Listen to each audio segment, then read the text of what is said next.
आज का विषय है आत्मनिर्भर भारत और उसकी प्रभावी रीति नीति।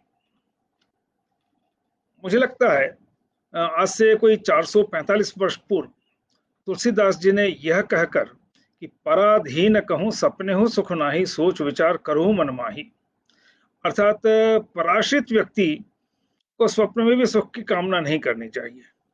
और यहाँ तक कि हितोपदेश में तो यह कह दिया कि यदि पराधीन व्यक्ति को जीवित कहा जाए तो मृत किसे कहेंगे। तो कहने का तात्पर्य यह है कि अभी मुझे लगता है भारत की स्वाधीनता के बाद 70 वर्ष बाद किसी प्रधानमंत्री ने जो स्वावलंबन की बात कही है, और एक प्रकार से हम ये कह सकते हैं कि आर्थिक राष्ट्रनिष्ठा या इकोनॉमिक नेशनलिज्म की एक बहुत महत्वपूर्ण उद्घोष है। वैसे तो आत्मनिर्भरता सभी दृष्टि से महत्वपूर्ण है, भाषा, भूषा, भोजन, भजन आदि सभी की दृष्टि से, लेकिन आज हम विशेष रूप से आर्थिक दृष्टि से आत्मनिर्भरता की बात पर ही केंद्रित करेंगे। आज भारत सर्वाधिक युवा जनसंख्या वाला देश है। विश्व के 20% युवा हमारे पास हैं। जनसंख्या हमारी चाहे 17.6% ही, हमारी जनसंख्या से कुछ अधिक 18.4% चाइना की है, लेकिन युवाओं का अनुपात पूरे विश्व के 20% युवा भारत के पास ही है। विश्व की सर्वाधिक कृषि योग्य भूमि 18 करोड़ हेक्टर केवल भारत के पास है। भारत से 4 गुने से भी अधिक क्षेत्रफल वाले देश बहुत सारे हैं। चीन भी हमसे क्षेत्रफल की दृष्टि से बहुत बड़ा है, लेकिन चीन के पास भी 9 करोड़ हेक्टर ही कृषि योग्य भूमि है। उस दृष्टि से भारत का सर्वाधिक कृषि योग्य भूमि से युक्त होना, हमारे यहाँ गांव-गांव में जो उद्यमिता फैली हुई है, उसी के परिणाम स्वरूप आज देश भर में 6 करोड़ 70 लाख माइक्रो, स्मॉल और मीडियम एंटरप्राइजेस हैं। मीडियम एंटरप्राइजेस को तो आप निकाल दीजिए, 5,000 6,000 हैं, और एक प्रकार से हम देखें तो लगभग यह जो 6 crore 70 lakh micro small enterprises ही कही जा सकती है। और ऐसे में हम अगर भारत की आत्मनिर्भरता या स्वावलंबन के पथ पर आगे चलें तो इससे अधिक पुण्य का काम, मैं शब्द जो काम ले रहा हूं, मैं अंत में इस बात को पुनः प्रतिष्ठापित करूंगा कि इससे अधिक पुण्य का काम कोई नहीं हो सकता। आज के समय में यदि हम देखें कि हमारी आत्मनिर्भरता में कहाँ अपूर्णता है, कहाँ कमी है, तो हम देखते हैं कि आज भारत का विदेश व्यापार जो है उसमें करीब 160 बिलियन डॉलर्स का घाटा है। तो सबसे पहला तो आत्मनिर्भरता वहां आवश्यक है कि हम जितना निर्यात करते हैं उतने उससे कम आयात करें, या जितना हम एक प्रकार से आयात करते हैं कम से कम उतने हमारे निर्यात हों, जिससे कि विदेश व्यापार का घाटा न रहे। विदेश व्यापार में घाटा होने के कारण ही रुपए की कीमत गिरती है। स्वाधीनता के समय 3.5 रुपए बराबर $1 था। 1991 में जब हमने आर्थिक सुधार लागू किए थे तब 18 रुपीज इक्वल टू $1 था, और आज यह 76 रुपीज बराबर $1 है। केवल इस बात से कल्पना करिए कि यदि वह आजादी के समय का 3.5 रुपए बराबर $1 होता तो $100 का पेट्रोलियम आयात करने पे हमें केवल 350 रुपए चुकाने होते। आज हमको 7500-7600 रुपए उसके चुकाने होते हैं। तो एक प्रकार से मुझे तो ऐसा लगता है कभी कभी कि शायद ये आज देश में जो बहुत सारी महंगाई है उसके पीछे बहुत बड़ा कारण यह हमारा विदेश व्यापार में आत्मनिर्भरता के अभाव में रुपए की कीमत में गिरावट आती चली गई, और उसके कारण यह सारी महंगाई का आयात हुआ कि जिस इलेक्ट्रॉनिक प्रोडक्ट या जिस क्रूड पेट्रोलियम का हमको 350 रुपया देना पड़ता, उसका आज हमको 7600 रुपया देना पड़ता है। तो आत्मनिर्भरता का सबसे बड़ी बाधा यह है, और इसलिए कहीं न कहीं हमें दो बात करनी होगी। एक तो आयात प्रतिस्थापन, जिन वस्तुओं का हमको आयात करना पड़ता है उन वस्तुओं का आयात पर हम कुछ लगाएं और हम अपने देश में उनका उत्पादन करें। और दूसरा, हम अपने निर्यात इतने बढ़ा लें कि जितने आयात है उससे अधिक हमारे निर्यात हो। आज चाइना का जो ट्रेड सरप्लस है $300 बिलियन के करीब इस कोरोना वायरस के पहले था, और इसलिए उसने लगभग $4 ट्रिलियन की विदेशी मुद्रा के भंडार बना लिए हैं। दूसरी तरफ हम देखें तो हमारे पास आज $450 अरब, $450 बिलियन के विदेशी मुद्रा भंडार तो है, लेकिन उससे अधिक हमारे ऊपर फॉरेन बोरोइंग्स भी है। तो इस दृष्टि से आत्मनिर्भरता आज के समय में बहुत आवश्यक हो जाती है। दूसरा, अगर हम आत्मनिर्भरता के आयामों पर बात करें तो जैसा मैंने कहा कि हम वर्ल्ड की 17.6% पॉपुलेशन है, लेकिन वर्ल्ड मैन्युफैक्चरिंग में हमारा कंट्रीब्यूशन केवल 3% है। दूसरी ओर चाइना भी 18.4% पॉपुलेशन है उसके पास वर्ल्ड की, और उसका वर्ल्ड मैन्युफैक्चरिंग में 28% कंट्रीब्यूशन है। और जापान को ही लें तो जापान की जो जनसंख्या है वर्ल्ड की वह 1.6% है, लेकिन वर्ल्ड मैन्युफैक्चरिंग में जापान का कंट्रीब्यूशन लगभग 10% या उससे ज्यादा रहा है, आज भी 7.5% से अधिक है। और अगर हम चीन, अमेरिका, जापान और जर्मनी, इन 4 देशों का वर्ल्ड मैन्युफैक्चरिंग में अगर कंट्रीब्यूशन देख लें तो वो मोर देन 60% हो जाता है, और बाकी बचे हुए लगभग 220 देशों का कंट्रीब्यूशन बचे हुए 40% में हमारा इसी कारण 3% है। उस 3% में भी हम अगर देखें तो हमारा जो ऑर्गेनाइज सेक्टर की जो मैन्युफैक्चरिंग है, इंडस्ट्री, कॉमर्स, ट्रेड, यहाँ की कुछ सीमा में एग्रीकल्चर पे भी विदेशी बहुराष्ट्रीय कंपनियों का प्रोडक्ट्स पे जो वर्चस्व बना है, सीधे सीधे एग्रीकल्चर लैंड खरीदना तो उनके अधिकार में नहीं है, लेकिन हम देखें तो देश के लगभग 60% से लेके 100% तक ऑर्गेनाइज सेक्टर की मैन्युफैक्चरिंग में बड़ी ट्रांसनेशनल, फॉरेन, मल्टीनेशनल कंपनियों का स्वामित्व और नियंत्रण है। और इसलिए हम देखें कि वर्ल्ड मैन्युफैक्चरिंग में 3% कंट्रीब्यूशन, और उसमें भी मतलब लगभग जो है 2/3 से ज्यादा, 3/4 तक विदेशी बहुराष्ट्रीय कंपनियों का वर्चस्व, यानी मेड बाय भारत प्रोडक्ट्स की मैन्युफैक्चरिंग तो हमारी लेस देन 0.6% हो जाती है। मैं सोचता हूँ हो सकता है कुछ लोग मेरे इस तथ्य के ऊपर आश्चर्य करेंगे, लेकिन यह एक सत्य है। उदाहरण के लिए लीजिए जूते का पॉलिश, हम चेरी खरीदते हैं, cherry racket and Coleman American company का है, और हम 75% जूते का पॉलिश चेरी खरीदते हैं। गेही और रॉबिन, मेरे ख्याल में कई लोगों ने नाम भी नहीं सुने होंगे, जो मेड बाय भारत है। उसके आगे चले आप तो सॉफ्ट ड्रिंक्स में कोका कोला, पेप्सी का 100% मार्केट शेयर है। वही कंपनियां हमारे यहाँ एक्वाफिना, किनले आदि, देश में कई पानी के ब्रांड भी विदेशी हैं, और मुझे लगता है कि पानी की रिवर्स ऑस्मोसिस से फिल्टर करके बॉटल बंद करने में कहीं कोई टेक्नोलॉजी लगी हुई नहीं है। उसके आगे चले हम तो आज स्वचालित वाहनों में देश में केवल 13% कारें मेड बाय भारत यानी कि टाटा महिंद्रा की है, बाकी 87% कारें फॉरेन मल्टीनेशनल कंपनियों की बिकती हैं।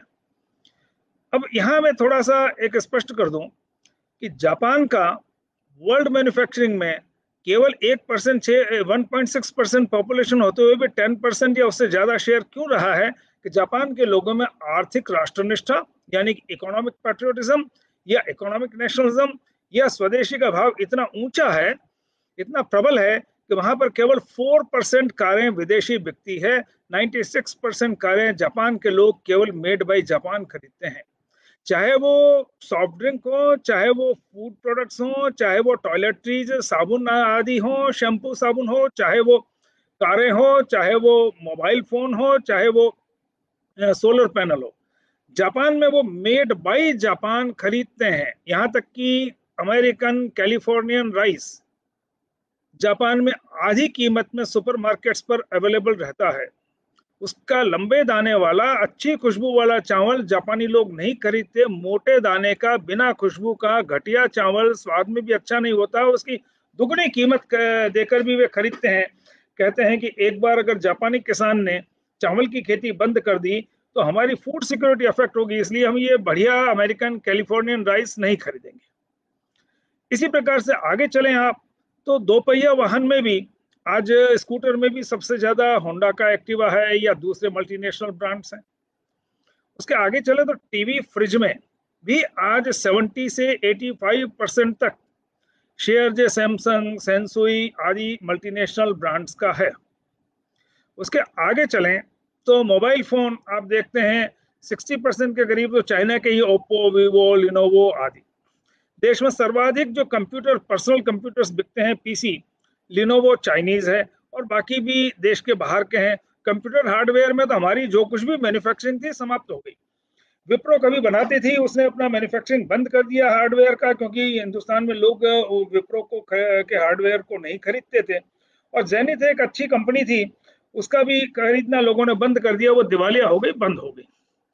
और उसके आगे चलें तो लगभग आज की तारीख में चाहे टॉयलेटरीज हो, टूथपेस्ट हो, चाहे वो शैम्पू हो, चाहे दूसरे सौंदर्य प्रसाधन हो, तो सवाल उठकर ये खड़ा होता है कि जूते के पॉलिश और सॉफ्ट ड्रिंक और टॉयलेटरीज से लेकर और मोबाइल फोन और कंप्यूटर हार्डवेयर तक, अगर देश में सारी ही वस्तुएं फॉरेन मल्टीनेशनल्स की बिकेंगी और धीरे धीरे मल्टीनेशनल्स का मार्केट शेयर और बढ़ता जा रहा है, तो सवाल ये उठकर खड़ा होता है इस देश के उत्पादन के साधनों पर किसका नियंत्रण है या किसका नियंत्रण होगा, आप और हम भारतीयों का या विदेशी बहुराष्ट्रीय कंपनियों का।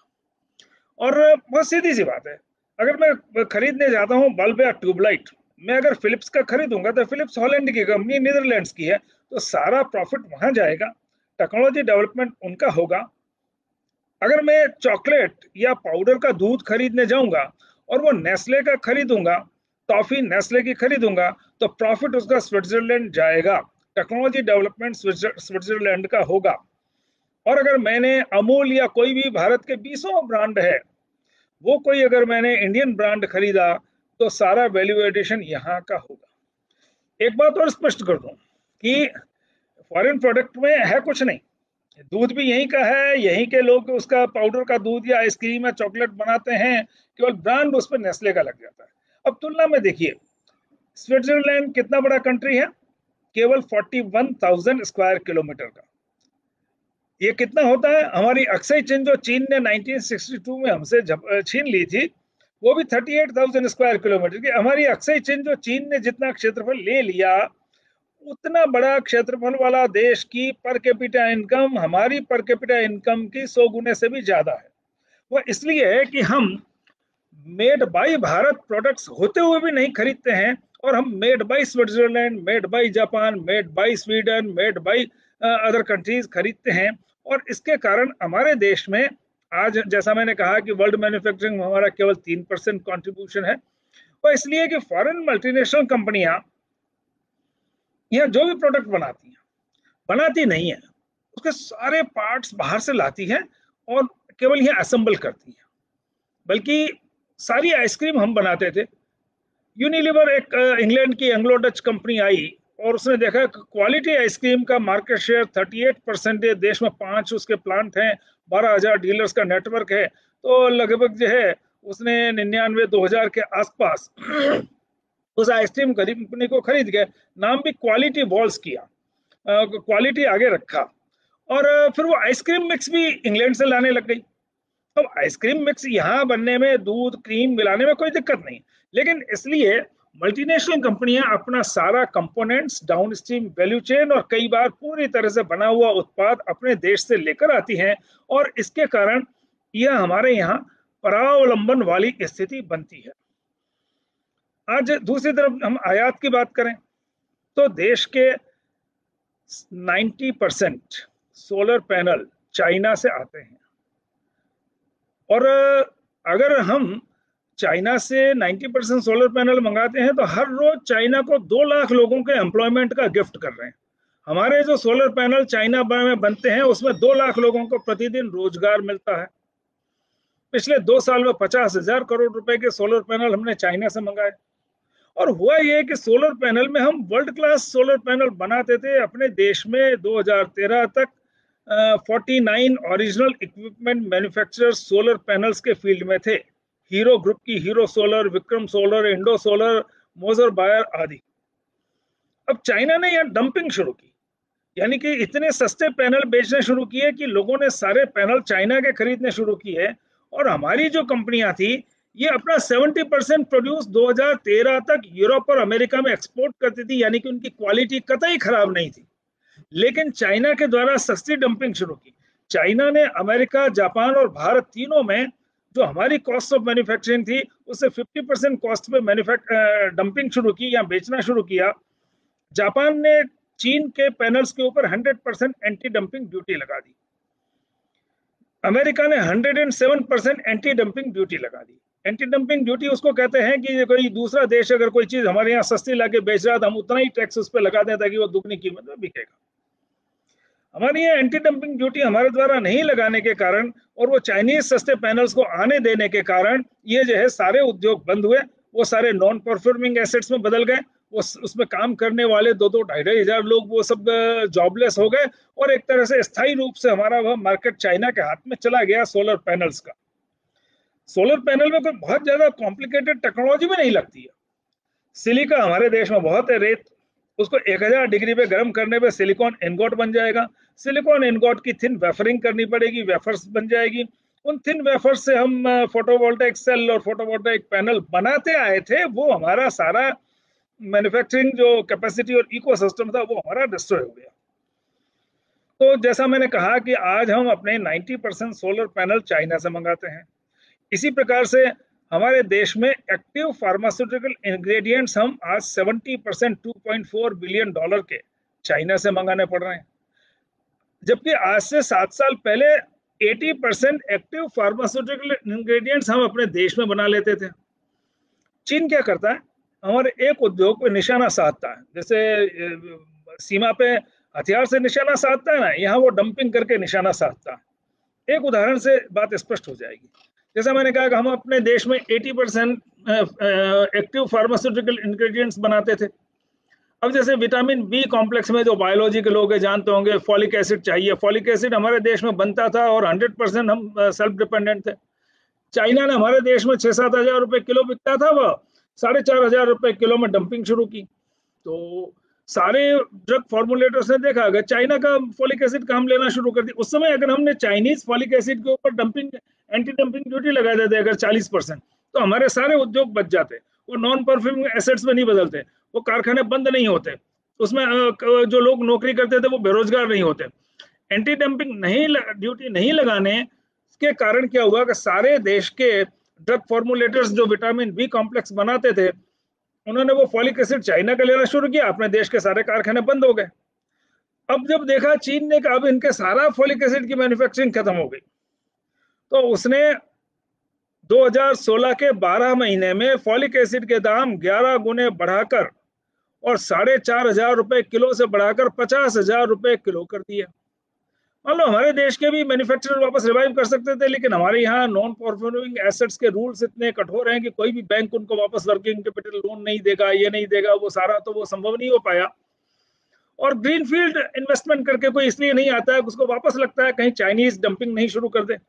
अगर हम कहीं ना कहीं अपने देश में पॉलिटिकल वातावरण इस बात का बना है कि कोई भी अगर हमारे यहाँ के हमारे उद्योग को रुकन करने के लिए, सिक करने के लिए अगर सस्ती डंपिंग करता है, तो हम इमीडिएट अगर उस पर एंटी डंपिंग ड्यूटी लगा दें तो इंडियन एंटरप्रेन्योर इसमें स्वतंत्र अनुभव करेगा। मुझे लगता है ये एंटरप्रेन्योर की सहायता नहीं है, ये उस एंटरप्राइज में काम करने वाले 2-2.5, 5,000, 10,000, 20,000 लोगों का एम्प्लॉयमेंट बचाने के लिए है। ये अपने देश का जो प्रेशियस इन्वेस्टमेंट है उस मैन्युफैक्चरिंग में, उसको बचाने की जरूरत है। हमारे बैंकों ने जो उसको लोन दे रखा है, उस लोन को नॉन परफॉर्मिंग एसेट से बचाने के लिए है। तो कई बार हमारे यहाँ एक यह पता नहीं क्यों चिंतन हो जाता है कि किसी इंडस्ट्री को प्रोटेक्ट करने के लिए एंटी डंपिंग ड्यूटी लगाएंगे तो वो इंडस्ट्री का नहीं, वो उसमें एक रोजगार करने वाले लोगों का समर्थन है। वो एक प्रकार से हमारी अर्थव्यवस्था में आयात निर्यात का संतुलन बनाए रखने के लिए भी आवश्यक है। इसलिए हमें ये सारी चीजें समझने की आवश्यकता है। तो जैसा हम बात कर रहे थे कि आज हम 90% सोलर पैनल चाइना से मंगाते हैं, आज हम 70% एक्टिव फार्मास्यूटिकल इंग्रेडिएंट्स चाइना से मंगाते हैं। हमारे देश में जो ऑटोमोबाइल व्हीकल्स असेंबल हो रहे हैं उसमें करीब 30% सबसे क्रूशियल कंपोनेंट होते हैं जो कि भारत स्टैंडर्ड 6 वाले एनवायरनमेंट नॉर्म से उस के अनुरूप उसमें एमिशन को कंट्रोल करने वाले वो सारे पार्ट्स चाइना से आते हैं।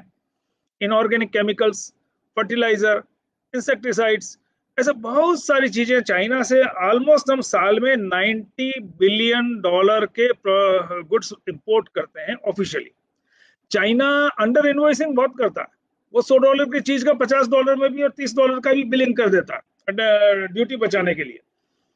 तो यह जो 7 लाख करोड़ रुपए का तो ऑफिशियल इंपोर्ट है, और मुझे लगता है कि 10-12 लाख करोड़ रुपए का यह जो है चाइनीज इंपोर्ट्स अनऑफिशियली आ जाते हैं। तो एक देश जो सीमा पर हमारे लिए सिरदर्द खड़ा किए हुए है, पाकिस्तान उसी का प्रॉक्सी वार लड़ रहा है, उसी के दिए हथियारों से। और तो एक प्रकार से हम उस देश का ऑफिशियली देखें तो 7 लाख करोड़ रुपए से इकोनॉमिक एम्पावरमेंट कर रहे हैं। और यह जो उसका हम ऐसे देश का जो हमारे लिए शत्रु क्रमांक 1 है, हमारे अगेंस्ट वो 15 बार वीटो कर चुका है आतंकवाद के मामले में, उसका हम 7 लाख करोड़ रुपए से इकोनॉमिक एम्पावरमेंट कर रहे हैं। और उस पर 10% टैक्स भी चाइना को मिलता हो तो मानकर चलिए 70,000 करोड़ रुपए की रेवेन्यू चीन की सरकार को आप और हम जो उसको लिनोवो कंप्यूटर या लिनोवो मोबाइल फोन या ओप्पो वीवो आदि जो भी चाइनीज प्रोडक्ट्स या चाइना का जो टेक्सन का कैलकुलेटर है टीएसएल का टीवी सेट है, ये सारे हम चाइनीज प्रोडक्ट्स खरीद के, और करीब 70,000 करोड़, मेरे ख्याल में इंडो तिब्बतान बॉर्डर जो है उस पर चीन का खर्चा उसका 1/4 होता होगा। और एक प्रकार से हम अपने विरुद्ध एक ऐसा शत्रु खड़ा कर रहे हैं कि जिसके कहने से चीन के सैनिक हमारे सैनिकों के सिर काट कर ले जाते हैं। तो हमें इस बात पर विचार करना होगा, क्या हम आत्मनिर्भर भारत बनाना है तो क्या इन चाइनीज प्रोडक्ट्स को हमको एक झटके में खरीदना बंद नहीं कर देना चाहिए क्या? जैसा मैंने शुरू में कहा था कि पिछले दिनों इंडस्ट्री, कॉमर्स और ट्रेड के ऊपर तो विदेशी कंपनियों ने अपना वर्चस्व स्थापित किया ही, हमारी एग्रीकल्चर पर भी इनडायरेक्टली वो अपना वर्चस्व स्थापित कर रहे हैं। शायद आप लोगों ने कभी सोचा नहीं होगा, किसान अन्नपूर्णा ब्रांड स्क्वैश में, टोमेटो सॉस में, आटे में किसका है? Anglo Dutch company Hindustan Lever का है। आपका नेचर फ्रेश आटा किसका है? कारगिल अमेरिकन कंपनी का। ऐसे बहुत बड़ी मात्रा में आज की तारीख में वो फूड प्रोडक्ट्स के लिए क्या करते हैं, पहले किसान की जमीन ठेके पर ले लेते हैं, कॉन्ट्रैक्ट फार्मिंग करवाते हैं। मान लो कारगिल अपना आटा नेचर फ्रेश बाजार में लॉन्च करने के पहले किसानों की जमीन को कॉन्ट्रैक्ट फार्मिंग के लिए एंगेज किया, वो अपना बीज देती है, किसान उसके लिए बटाईदार की शेयर क्रॉपर की तरह खेती करता है उसके दिए हुए बीज पर, और वह उससे गेहूं खरीदती है। और उसके बाद उसने बड़ी 300 टन पर शिफ्ट यानी 3 लाख किलो प्रति शिफ्ट में आटा पीसे ऐसी फ्लोर मिल्स डाली हैं। तो कहने का मतलब है कि खेत खलिहान से किचन तक की टोटल फूड सप्लाई चेन इस तरह से, चाहे वो आटे में हो, चाहे वो टोमेटो सॉस में हो, चाहे वो पोटैटो चिप्स में हो या दूसरे और भी प्रोडक्ट्स में जा रही है। तो कहने का मतलब यह है कि ये एक बड़ी मात्रा में देश का जो उत्पादन तंत्र है वो विदेशी नियंत्रण में जाता चला जा रहा है।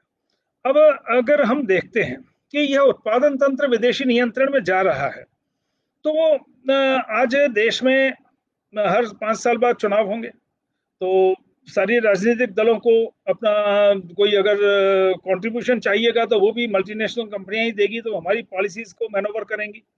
मीडिया में भी आजकल मल्टीनेशनल कंपनियां आ गई हैं, तो हम क्या सोचते हैं, क्या पहनते हैं, क्या खाते हैं, वो भी प्रभावित होता है।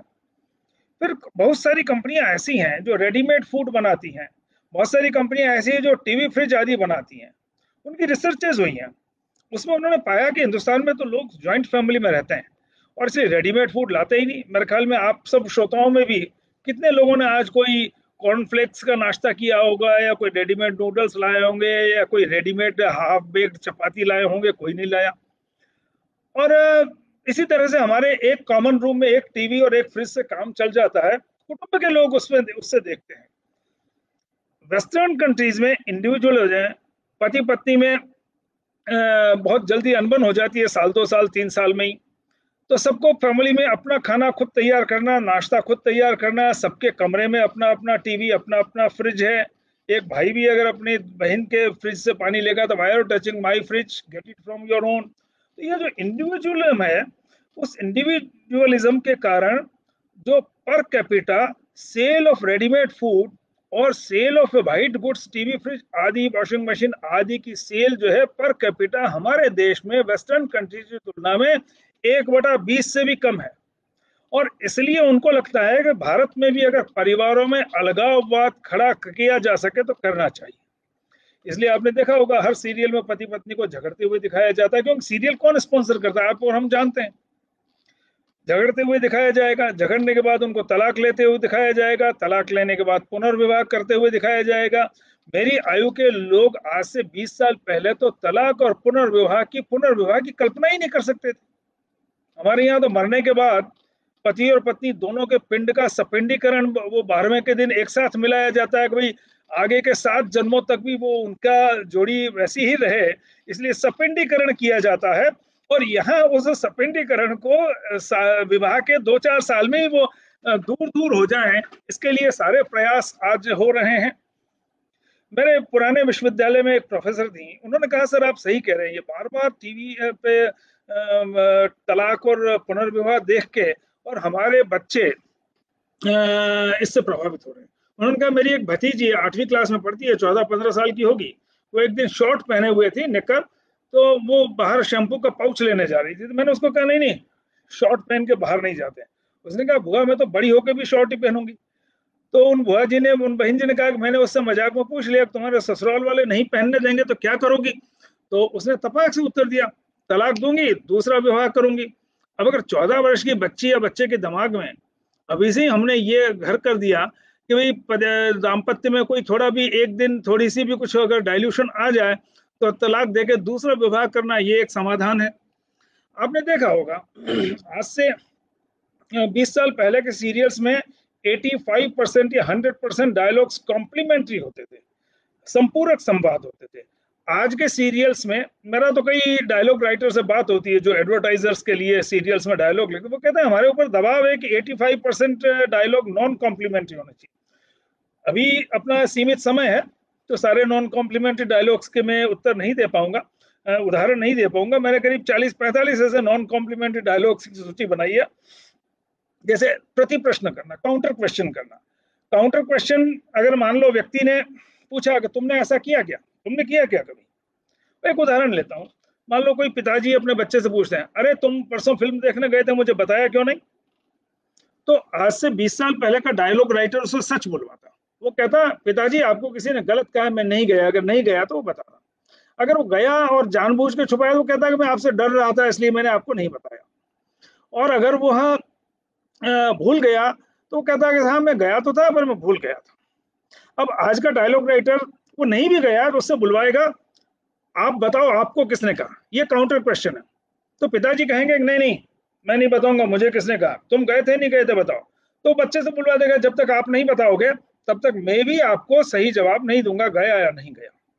काउंटर क्वेश्चन से काम नहीं चला, एलीज करना, आरोप लगाना, तुम ऐसे हो, तुम हमेशा मेरे साथ ऐसा ही करते हो। किसी के बीच बात हो, चाहे भाई बहन के बीच बातचीत हो रही है, पति पत्नी के बीच हो रही है, दो दोस्तों के बीच हो रही है, एलिगेशन से आरोप लगाने से काम नहीं चला, रिडिक्यूल करना, दूसरे का उपहास बढ़ाना, उपहास उड़ाने से काम नहीं चला, चेतावनी देना शट अप डोंट पोक your nose into my business. तो ये मैं अभी चूंकि ये विषय हमारा नहीं है इसलिए अभी इस विषय पर गहराई में मैं नहीं जाऊंगा, लेकिन इस सब का बड़ा एक सीवियर इम्पैक्ट ये होता है कि आज हमारे देश में 2000 में पर 1000 कपल एक डाइवोर्स था, आज पर 1000 कपल 16.8 डाइवोर्स है। यूरोप और अमेरिका में पर 1000 कपल 500 डाइवोर्स होते हैं। और इसलिए वहाँ 2-3 साल में दूसरा विवाह कर लेना, इसलिए घर में बच्चे को सौतेली माँ या सौतेला पिता मिलना, सेकंड मैरिज नहीं करेगा कोई और बच्चा उसके साथ, बच्ची उसके साथ है तो वहाँ सिंगल पेरेंट मिलेगा। वहां पर कोहैबिटिंग पेरेंट्स भी बहुत ज्यादा। हमारे यहाँ आज सर्वोच्च न्यायालय ने भी कह दिया कोई भी वयस्क लोग कहीं भी साथ रहे, कोई उसमें नहीं है। तो वहाँ ऐसे कोहैबिटिंग पेरेंट्स भी बहुत ज्यादा, 20 साल से साथ रह रहे हैं और संतानें भी हैं और लेकिन उन्होंने आज तक शादी नहीं की।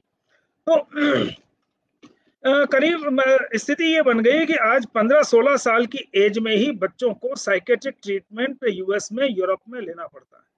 और एक अध्ययन हुआ है 2-3 विश्वविद्यालयों ने मिलकर किया, 10,948 ऐसे बच्चों का अध्ययन किया जिनको 16 साल की उम्र से पहले साइकेट्रिक वार्ड में भर्ती कराना पड़ा। मैं आपको कसम देके पूछ रहा हूँ, शायद आप में से किसी का कोई अनुभव ऐसा नहीं आया होगा कि आपके पास पड़ोस रिश्तेदार किसी में 16 साल के पहले किसी बच्चे को साइकेट्रिक वार्ड में, मनोचिकित्सा वार्ड में भर्ती कराना पड़ा हो। मैं नहीं सोचता। अब क्या होता है, वहां ऐसे भी अध्ययन बहुत हुए कि हस्बैंड वाइफ के बीच जब डाइवोर्स होता है तो उस डाइवोर्स के 2 साल 4 साल पहले से उस बच्चे की पढ़ाई चौपट होनी शुरू हो जाती है, क्योंकि वो जो है घर में तनावपूर्ण वातावरण का सबसे ज्यादा प्रतिकूल असर बच्चों पर ही पड़ता है। तो कहाँ से चले थे, यह जो आत्मनिर्भर भारत बनाना जरूरी है हमारी परिवार संस्कार इन सबको बचाने के लिए भी। मैं पूरा इतना विषय परिवार वाला केवल इसलिए लाया कि आत्मनिर्भरता के साथ बहुत सारी बातें जुड़ी हुई है। अब यहाँ एक थोड़ा सा मैं अर्थशास्त्र की बात भी कर लेता हूँ। लोग पूछते हैं मुझे कि भाई क्या बात, आप अगर ये सारा मल्टीनेशनल कंपनियां, इंपोर्ट लिबरलाइजेशन, जो इकोनॉमिक ग्लोबलाइजेशन की तरफ भारत बढ़ा था 1991 में, उसकी बुराई करते हैं, तो क्या आप सपोर्ट उस पिछले लाइसेंस कोटा परमिट राज का करते हैं, जिस समय भारत की अर्थव्यवस्था 3, 3.5, 4% वार्षिक वृद्धि दर से ग्रो करती थी, उसके बाद ये 7-8%, 10% तक ग्रो करने लगी। तो मैं यहाँ एक बात स्पष्ट करूं, वह एक बहुत बड़ा देश के साथ धोखा था कि जवाहरलाल जी सोवियत संघ के इतने ज्यादा दबाव में थे, समाजवाद के नाम पर हमने देश में हर चीज का अभाव बनाए रखा। 40 के करीब इंडस्ट्रीज तो हमने इंडस्ट्रियल पॉलिसी रेजोल्यूशन 1948 और इंडस्ट्रियल पॉलिसी रेजोल्यूशन 1956 के माध्यम से पब्लिक सेक्टर के लिए रिजर्व कर दी कि केवल पब्लिक सेक्टर में बनेगी ये चीजें। उन सारी चीजों का अभाव बना रहा क्योंकि पब्लिक सेक्टर में हमने मैन्युफैक्चरिंग कैपेसिटी उतनी नहीं बढ़ाई। और बाकी इंडस्ट्रीज के लिए एक industries development and regulation act of 1951 था, तो कोई भी उद्योग देश में, कोई भी मैन्युफैक्चरिंग बिना लाइसेंस के संभव नहीं थी। और सरकार या तो लाइसेंस देती ही नहीं थी। उसमें कितना भ्रष्टाचार था आपको याद हो तो, बहुत पहले एक तुलमोहन राम जी सांसद हुआ करते थे, उनकी सांसदशिप बर्खास्त हुई और शायद जेल भी गए, लाइसेंस स्कैंडल में ही हुआ था वो लाइसेंस। तो लाइसेंस बहुत मुश्किल से मिलता, तो लाइसेंस इतनी कम कैपेसिटी के सरकार देती थी कि साइकिल के टायर से लेके शक्कर, सीमेंट, आयरन की कोरुगेटेड शीट, कारें, हर चीज की शॉर्टेज होती थी। स्कूटर एक बजाज का बुक कराने के 10 साल बाद आता था और 3,500 रुपए के स्कूटर के ऊपर 6,000 का ब्लैक होता था। तो एक तरह से पहले हमने देश के उद्यमियों को भारत की घरेलू मांग जितना भी उत्पादन करने की छूट नहीं दी। अगर ऐसी नहीं होती तो 1947 से ही हमारी ग्रोथ रेट डबल डिजिट में होती। और एक उदाहरण दूं, बिरला की 2 पीढ़ी निकल गई एक लाइसेंस स्टील बनाने का मांगते मांगते। टाटा की पूरी एक पीढ़ी निकल गई ये याचना करते करते कि भाई आप हमको ये आश्वासन दे दो कि 10 साल आयरन और स्टील का हमारे कारखाने का राष्ट्रीयकरण नहीं करेंगे तो हम अपनी कैपेसिटी डबल करना चाहते हैं। वो नहीं मिला और इसके कारण हमारे पास सबसे ज्यादा आयरन ओर होते हुए, खनिज लोहा होते हुए, हमने देश में आयरन और स्टील बनाने नहीं दिया। और ऐसा नहीं है, स्वाधीनता के पहले टिस्को, इसको, Visvesvaraya iron and steel company, steel से लेकर साबुन तक सब तरह के उद्योग हमारे यहाँ थे। लेकिन हमने स्वाधीनता के बाद समाजवाद के नाम पर सारे उद्योगों के उत्पादन वृद्धि पर पाबंदी लगा दी, प्राइवेट सेक्टर में उद्यम स्थापना पे रोक लगा दी, इनकम टैक्स की हाईएस्ट रेट हमने 85% थी 1951 से लेके एक सर्टेन इनकम के आगे वाली इनकम पे 1985 तक लगभग जो है 85% इनकम टैक्स था, तो 10% उसमें सरचार्ज था। अब 93% आदमी की एक सर्टेन इनकम के आगे की इनकम पे 93% टैक्स देना पड़ जाए, स्वाभाविक रूप से ये काला धन हुआ, कैपिटल फॉर्मेशन नहीं होने दिया। तो हमारे देश में हमने आयरन स्टील बनवाने का परमिशन नहीं दी, लाइसेंस नहीं दिए, तो क्या होता, जापान की निप्पॉन कंपनी आयरन ओर यहां से खरीद के ले जाती, अपने देश में आयरन और स्टील बनाती, एम्प्लॉयमेंट जनरेट वहां होता, टेक्नोलॉजी डेवलपमेंट उनका वहां होता, उस पर एक्साइज ड्यूटी की रेवेन्यू जापान की सरकार को मिलती, और फिर हम आयरन और स्टील विदेशी कंपनी, यानी हम कच्चा खनिज लोहा एक्सपोर्ट करते, आयरन स्टील इंपोर्ट करते, लेकिन देश के उद्यमियों को हमने आयरन और स्टील बनाने का लाइसेंस इसलिए नहीं दिया कि हम समाजवादी देश थे। 1947 से लेकर 1981 तक देश पर केवल 18,000 करोड़ रुपए का विदेशी कर्ज था, लेकिन देश को उस समय तक 81 तक 30,000 करोड़ रुपीस का आयरन और स्टील मंगाना पड़ा। अगर हमने केवल आयरन और स्टील में, तो देश के 20 उद्यमी लाइसेंस के लिए लाइन में लगे हुए थे, रिश्वत देने को तक तैयार शायद रहे होंगे जो उस समय के लाइसेंस में होती थी, लेकिन उनको समाजवाद के नाम पे लाइसेंस नहीं मिलने से, अगर वो स्टील, आयरन और स्टील के लाइसेंस होते तो देश के पास उसमें 12,000 करोड़ रुपीस की फॉरेन एक्सचेंज सरप्लस होता, डेफिसिट विदेशी कर्ज 18,000 करोड़ का होने की बजाय। और मूल बात यहाँ पर एक और जो है समझने की वह यह है कि यह जो पूरे देश में इससे कितना एम्प्लॉयमेंट जनरेट होता है, एम्प्लॉयमेंट होता है तो लोगों को इनकम मिलती तो बाजार में खरीदारी करते तो चीजों की बिक्री और तेजी से बढ़ती और एम्प्लॉयमेंट बढ़ता और इन्वेस्टमेंट होता।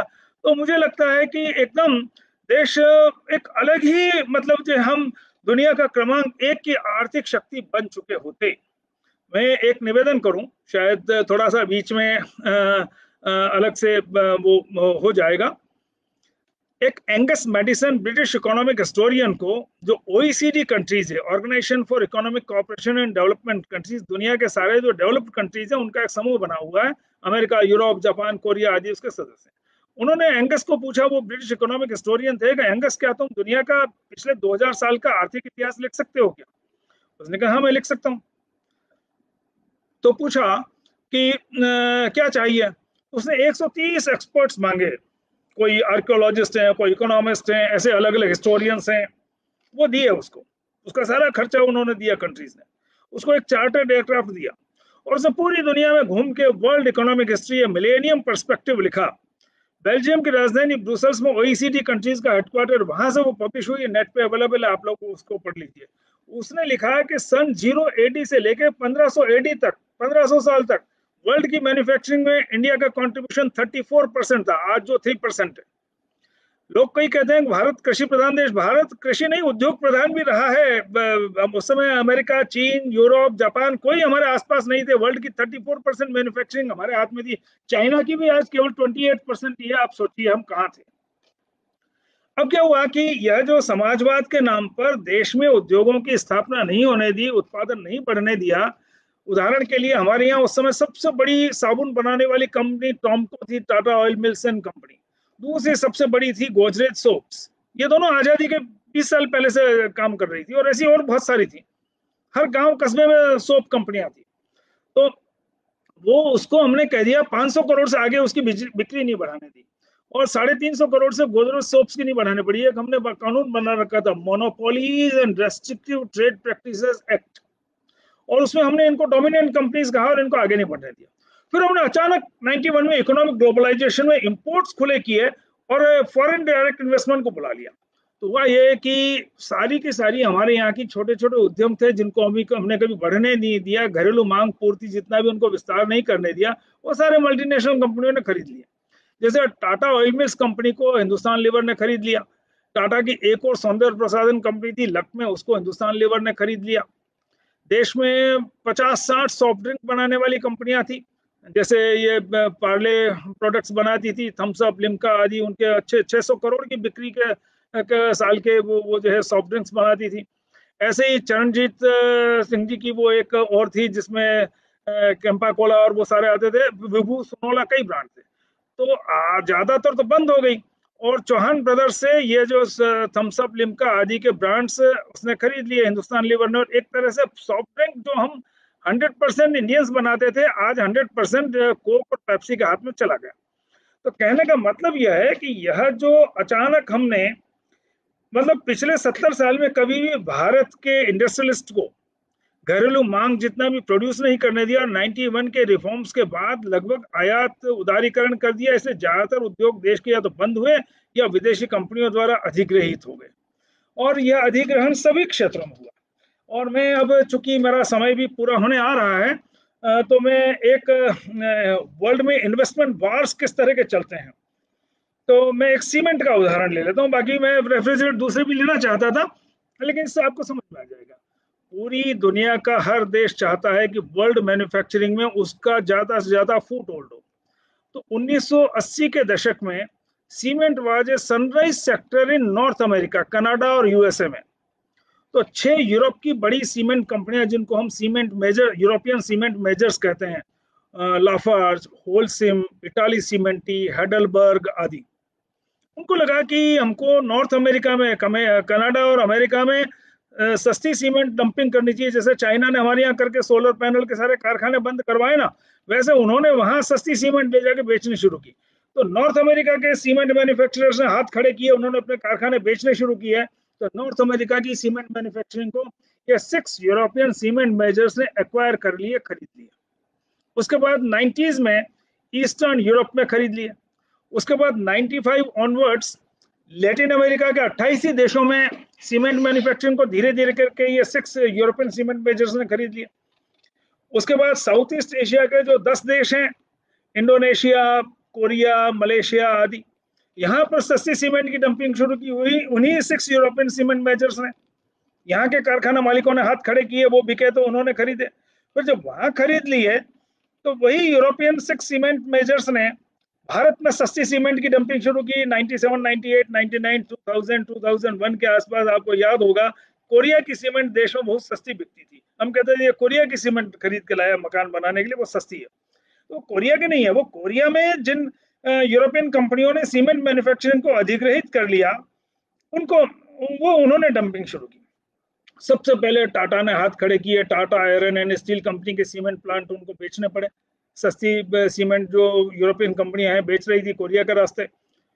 तो टिस्को के सीमेंट प्लांट बिके तो लाफार्ज नाम की फ्रेंच कंपनी ने खरीद लिया। उसके बाद टाटा के नियंत्रण में एसीसी थी। पूरे हिंदुस्तान का 20% सीमेंट मैन्युफैक्चरिंग कैपेसिटी है पूरे देश में। East west north south ACC के सीमेंट प्लांट्स थे, वो बिकी। तो होलसिम ने खरीद लिया। होलसिम है स्विट्जरलैंड की कंपनी। और उसके बाद गुजरात अंबुजा बिकी। अब हम नाम तो सोचते हैं गुजरात अंबुजा सेक्सरिया की होगी, लेकिन वो गुजरात अंबुजा को भी होलसिम ने खरीद लिया। अब होलसिम और लाफार्ज दोनों मिलके एक हो गए। इसी तरह से बिरला बंधुओं में जो रेमंड सीमेंट थी, उनका सीमेंट का वेंचर वो बिका।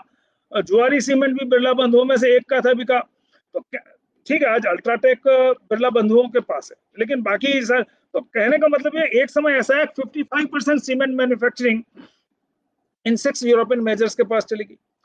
देश में 13-14 हजार करोड़ रुपए की विदेशी मुद्रा आई। सीमेंट की साल भर की बिक्री करीब 1.5 लाख करोड़ की होती है। तो 1.5 लाख करोड़ की मैन्युफैक्चरिंग क्षमता वाले उद्योग का 50% से ज्यादा केवल 13-14 हजार करोड़ रुपए की विदेशी मुद्रा के बदले 6 यूरोपियन मेजर्स के हाथ में चला जाना चूने का पत्थर जिससे सीमेंट बनता है हिंदुस्तान का। उसको बनाने वाले सारे कारखाने हिंदुस्तान के ही थे। उसमें आज भी मजदूर से लेके इंडिया में काम करने वाले सीईओ भी ज्यादातर हिंदुस्तानी हैं, और उनको उस सीमेंट को खरीदते भी हमें। लेकिन फिर उसके ऊपर टेक्नोलॉजी चार्ज, उसके ऊपर रॉयल्टी, उसका प्रॉफिट सब बाहर जाता है। तो कहने का मतलब यह है कि देश के रॉ मटेरियल को देश के उपयोग के लिए फिनिश प्रोडक्ट में अगर हम भारतीय लोग कन्वर्ट करेंगे तो यह आत्मनिर्भरता, और उसको अगर विदेशी बहुराष्ट्रीय करेगी तो वह परावलंबन है। और इसलिए कई बार हम मेड इन इंडिया देख लेते हैं। मेड इन इंडिया के भ्रम में बिल्कुल मत पड़िए, मेक इन इंडिया के भ्रम में भी बिल्कुल मत पड़िए। मेड बाय इंडिया प्रोडक्ट होना चाहिए। आज अगर हम देखते हैं कि एबीएस वोल्वो बस भी यहाँ असेंबल हो रही है, लेकिन वो मेड बाय स्वीडन है। टाटा महिंद्रा की मेड बाय इंडिया है। मान लो हमारे यहाँ चाहे पतंजलि का टूथपेस्ट हो, चाहे वो इमामी का हो, चाहे वो डाबर का हो, वो मेड बाय इंडिया है। हिंदुस्तान लीवर या अगर मान लो कोलगेट कंपनी अपना पेप्सोडेंट और अपना जो है कोलगेट यहाँ बनाती है, उसमें मेड इन इंडिया लिखा होता है, तो उसके चक्कर में मत पड़िए। वो उससे हम आत्मनिर्भर नहीं बनेंगे, बल्कि उससे तो हमारे देश के उत्पादन के साधनों पर विदेशी बहुराष्ट्रीय कंपनियों का कब्जा बना रहेगा। और इसलिए हमें चाहे बल्ब और ट्यूबलाइट लाना है तो फिलिप्स का लाएंगे तो मेड बाय हॉलैंड है। और अगर हमने बजाज, सूर्या, विप्रो कोई भी अगर जो है मेड बाय भारत अगर खरीदेंगे तो ही वो हमारा होगा। और बल्कि आज आवश्यकता इस बात की है, मैं एक दो उदाहरण और आपको दूसरे देना चाहता हूँ कि कोई समस्या नहीं है, हम चाहें जैसा वर्ल्ड क्लास प्रोडक्ट बना सकते हैं। मेड बाय इंडिया का देखिए एक सक्सेस स्टोरी मैं कहना चाहता हूँ, मैनेजमेंट का आदमी हूँ इसलिए। जिस समय वोल्वो ने अपने 400 हॉर्स पावर के बस और ट्रक हमारे देश में लॉन्च कर दिए, उस समय टाटा, महिंद्रा, लीलैंड किसी के पास 200 हॉर्स पावर से ऊपर का कोई ट्रक का मॉडल नाम का कसम खाने का भी नहीं था। तो ठीक है, टाटा को लगा हम अपनी टेक्नोलॉजी डेवलप करेंगे, 3-4 साल लग जाएंगे, टेक्नोलॉजी मार्केट में फेलियर भी हो सकती है। उन्होंने देखा Daewoo commercial vehicles limited Korea में दिवालिया हो गई है, उसके बैंक वालों ने उसको ले लिया है, एक्वायर कर लिया, उसको नीलाम कर रहे हैं। तो उन्होंने वहां $100 मिलियन, 10 करोड़ डॉलर में डेवू कमर्शियल व्हीकल्स लिमिटेड को इसलिए खरीद लिया कि डेवू कमर्शियल व्हीकल्स लिमिटेड का कोरिया में 400 हॉर्स पावर के ट्रक में 25% मार्केट शेयर था। साल भर वहां उन्होंने आराम से अपना R&D किया और एक नोवस नाम के वर्ल्ड क्लास ट्रक का डिजाइन डेवलप किया। ये डेवो को लाने के पहले टाटा का 95% प्रोडक्ट देश में ही बिकता था और वो कहीं 24वें नंबर से नीचे आती थी बस और ट्रक मैन्युफैक्चरिंग में। उसके बाद आज वर्ल्ड में वो नोवस ट्रक का मैन्युफैक्चरिंग होता है, 39 कंट्रीज में मैन्युफैक्चरिंग होता है, टाटा मोटर्स करती है और आज टाटा मोटर्स वर्ल्ड की 4th लार्जेस्ट बस मैन्युफैक्चरिंग ट्रक मैन्युफैक्चरिंग कंपनी और 5th लार्जेस्ट बस मैन्युफैक्चरिंग कंपनी। तो कहने का मतलब है कि हम एक्विजिशन अब्रोड से लेकर सभी तरह के काम करके और मेड बाय इंडिया प्रोडक्ट्स और अगर ब्रांड्स हम अगर लॉन्च कर सकते हैं तो ही हम आने वाले समय में भारत को एक स्वावलंबी देश के रूप में स्थापित कर सकेंगे। आज दुनिया की सबसे ज्यादा खेतियों की जमीन भारत के पास है। हमारी 16 करोड़ हेक्टेयर कृषि योग्य भूमि में से अगर हमने 7 करोड़ हेक्टेयर आज सिंचित है, उसको हमारा जो 20 करोड़ हेक्टेयर मीटर पानी बहकर नदियों में चला जाता है उसका ठीक उपयोग करें तो करीब हम 14 करोड़ हेक्टेयर जमीन को सिंचित कर सकते हैं और वर्ल्ड की 2/3 पॉपुलेशन 500 करोड़ जनसंख्या की खाद्य आवश्यकताओं की भारत अकेला पूर्ति कर सकता है। और अगर ये अब तो हम एक खाद्य महाशक्ति बन सकते हैं। आज देश की 50% पॉपुलेशन खेती पे निर्भर है और मुझे लगता है कि आज हमारे देश में करीब 2 करोड़ टन अनाज सरप्लस पैदा होता है। कहीं टमाटर कहीं आलू फेंकना पड़ता है। अगर हमने अपनी जीरो टेक्नोलॉजी इंडस्ट्री और लो टेक्नोलॉजी इंडस्ट्रीज को गांवों में ले जाकर किसान को अगर फूड सिस्टम का पार्ट बनाया, अगर किसान गेहूं की खेती करके तो कभी भी अमीर नहीं बन सकता। गेहूं के दाम 2 रुपए किलो बढ़ जाएंगे तो पूरे देश में तूफान मच जाएगा महंगाई के नाम।